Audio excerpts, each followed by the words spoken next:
अब मैनेजमेंट से बातचीत की शुरुआत करी जाए। श्रीराम प्रॉपर्टीज के सीईओ गोपाल कृष्णन जे सर आपको आपकी स्क्रीन पे नजर आएंगे। Gopal sir, thank you. सबसे बड़ी हेडलाइन तो इस समय वो फ्रेश बेंगलुरु का जो जॉइंट डेवलपमेंट एग्रीमेंट जेडी आप लोगों ने करा सर, 9.1 एकड़ नॉर्थ ईस्ट बेंगलुरु, 600 करोड़ रुपए की ग्रॉस डेवलपमेंट वैल्यू का पोटेंशियल लेक फेसिंग प्रोजेक्ट। किस टाइमलाइंस पे हम लोग वर्क कर रहे हैं गोपाल सर इस समय, और किस तरह के रियलाइजेशंस उस माइक्रो मार्केट में मिलते हुए नजर आएंगे? Namaskar and good afternoon. Hi, sir. So we are, this is the third transaction we have closed during the year. हाँ, अभी ये तीसरा ट्रांजैक्शन है, उसका 9.1 एकड़ है और lake facing mid market premium project 9-10 हजार के आसपास टारगेट कर सकते हैं। मार्केट नॉर्थ बैंगलोर मार्केट अच्छा है, so velocity should be good for this project also. अभी अप्रूवल प्रोसेस स्टार्ट कर रहे हैं, सो 6 महीना ये 2026 में लॉन्च कर देंगे। 3 साल के अंदर अंदर कंप्लीट करके हैंड ओवर करने का टारगेट है। So this will be a pre sales in FY27 and 28 and hand over in 29। Okay, अच्छा, 3 साल में 26 में शुरू हो जाएगा, 29 में हैंड ओवर, इस बीच वो प्री सेल्स का समय होगा 27 के आसपास। अच्छा गोपाल सर, अपनी बैलेंस शीट तो बढ़िया है मेरे ख्याल से। नेट डेट आपकी प्रेजेंटेशन दिखा रही थी 438 करोड़ रुपीस और नेट डेट टू इक्विटी मेरे ख्याल से 0.3 टाइम्स, है ना? 0.3:1। तो वो आपने सही कहा, ये थर्ड हो गया जॉइंट डेवलपमेंट एग्रीमेंट जो आपने साइन करा इस साल। वो आपकी स्टेटेड कॉर्पोरेट पॉलिसी है कि एसेट लाइट मॉडल के साथ श्रीराम प्रॉपर्टीज आगे बढ़ेगा, लेकिन बड़ी कंफर्टिंग डेट है, बैलेंस शीट रोबस्ट है। वो कहीं मन नहीं कर रहा सीईओ साहब का कि लैंड एक्वायर करें, बेहतर मार्जिन के साथ प्रोजेक्ट खड़ा करें? ऐसा नहीं करने का मन क्या? We are going to stick to our asset light model, या हम लैंड स्काउट कर रहे हैं इस बीच? सो हम लोगों का स्ट्रेटेजी एसेट लाइट है, लेकिन इसका ये मतलब नहीं कि परचेस नहीं करेंगे। हम लोग लैंड बैंकिंग नहीं करेंगे। लैंड खरीद के 3-4 साल रखना वो श्रीराम का स्ट्रेटेजी में नहीं है।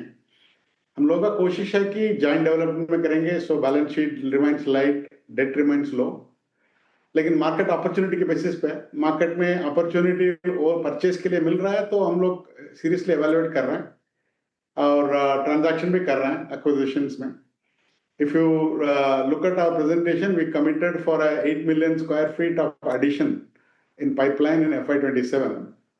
उसके अगेंस्ट हम लोगों का ऑलरेडी जो प्रोजेक्ट्स पाइपलाइन में डॉक्यूमेंटेशन स्टेज पे हैं, नेक्स्ट 2 मंथ्स मैक्सिमम 100 डेज में हम लोगों का और 7 मिलियन स्क्वायर फीट एडिशन करने का पोटेंशियल है। 2 प्रोजेक्ट बैंगलोर में चल रहा है, 4 million square feet development potential. एक प्रोजेक्ट चेन्नई में चल रहा है 0.6 मिलियन स्क्वायर फीट, और पुणे में एक 2.3 मिलियन स्क्वायर फीट का प्रोजेक्ट एडवांस स्टेज पे।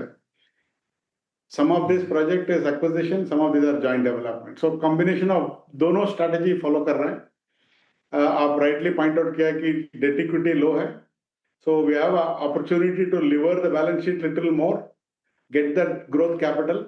Therefore, we are confident of closing this 7 million square feet in the next 2 to 3 months. So मतलब 7 मिलियन अभी फर्स्ट हाफ के अंदर अंदर हम लोग ने 8 मिलियन ऐड कर चुके होंगे FY27 में। ओके, वैसे आपके प्रेजेंटेशन में बताया भी था कितनी अनसोल्ड इन्वेंट्री है, कितने अपकमिंग प्रोजेक्ट्स हैं, टोटल पाइपलाइन कैसी रहेगी, वो मैंने ग्राफिक के तौर पे स्क्रीन पे आप लोग के कंज्यूम करने के लिए रख भी दिया है। गोपाल सर, FY26 बढ़िया रहा, 100 करोड़ रुपए के ऊपर प्रॉफिट के नंबर्स, आंकड़ा क्रॉस करता हुआ, थ्रेशोल्ड को पार करता हुआ श्रीराम प्रॉपर्टीज का FY26 में। पर ज्यादातर जो हैवी लिफ्टिंग थी वो Q4 में देखने को मिली, जहां पे परफॉर्मेंस बहुत बढ़िया है। Q4 के नंबर्स आपकी स्क्रीन पर हैं, 57% रेवेन्यू में जंप, EBITDA में 82% का उछाल, और ये मैसिव स्पाइक इसीलिए क्योंकि हैंडओवर्स बढ़ते हुए नजर आए थे। कितना सस्टेनेबल ये जो Q4 की हैवी लिफ्टिंग है FY27 में नजर आएगी सर, या क्या नॉर्मलाइज्ड ग्रोथ एक्सपेक्ट करूं FY27 के लिए? सो सीजनैलिटी तो हमारा बिजनेस में होते रहेगा, क्योंकि सेल्स पर्सपेक्टिव में देखेंगे Q1 Q2 थोड़ा कम लो होता है, लो बेस होता है। Q3, Q4 heavy base होता है. When festive seasons come in, people tend to conclude their transaction faster. Handover में भी second वो project completion schedule के ऊपर है. Last 2 years we have been having a very strong second half. इस साल में भी second half will be stronger than first half.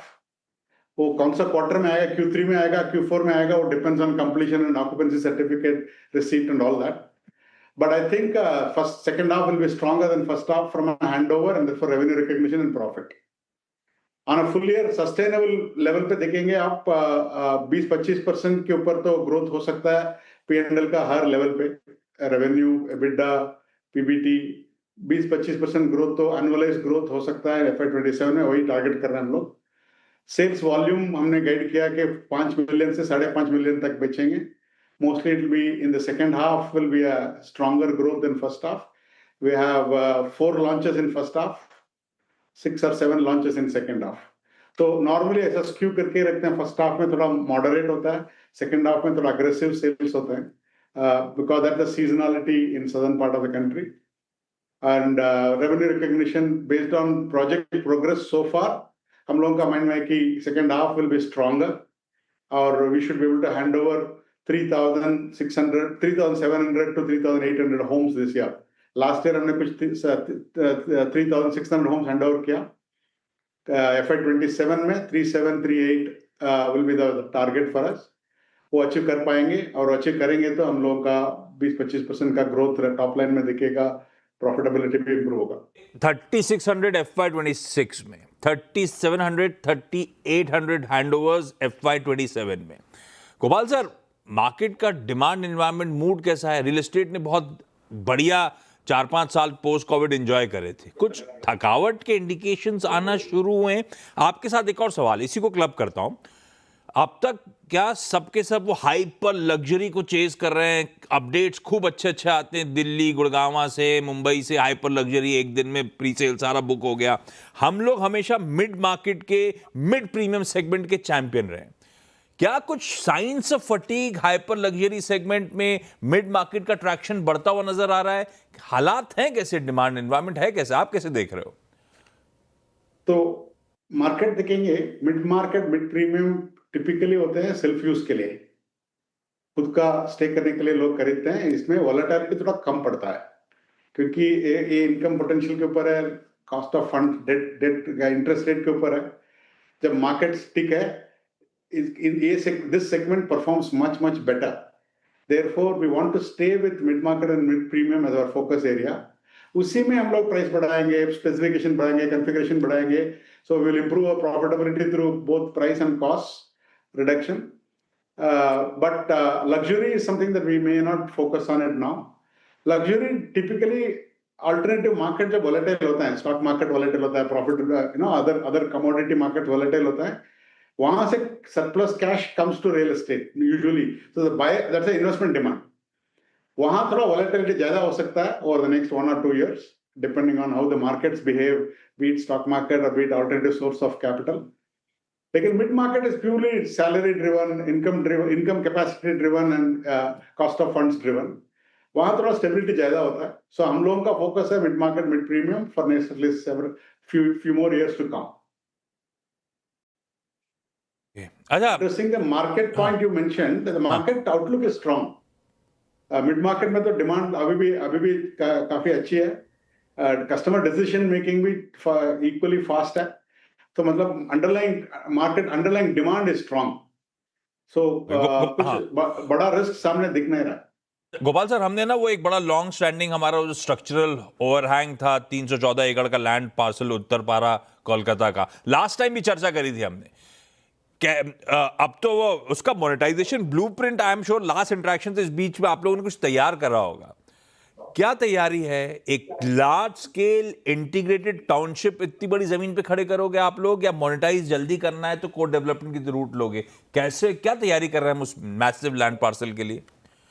तो thank you for the question. वो 300 एकड़ जो था उसमें we have settled with government with about 40 एकड़, so the balance is available for development. उसमें हम लोगों ने ऑलरेडी 50-60 एकड़ का डेवलपमेंट स्टार्ट कर चुके हैं और डिलीवर भी हो रहा है. तो 5,000 फैमिलीज वहाँ ऑलरेडी है. OE site में. So township का beginning of the process is started. But to accelerate the monetization, we want to actually pursue new products. So we launched Villa last year, took off very well. We are launching plots this weekend in Kolkata.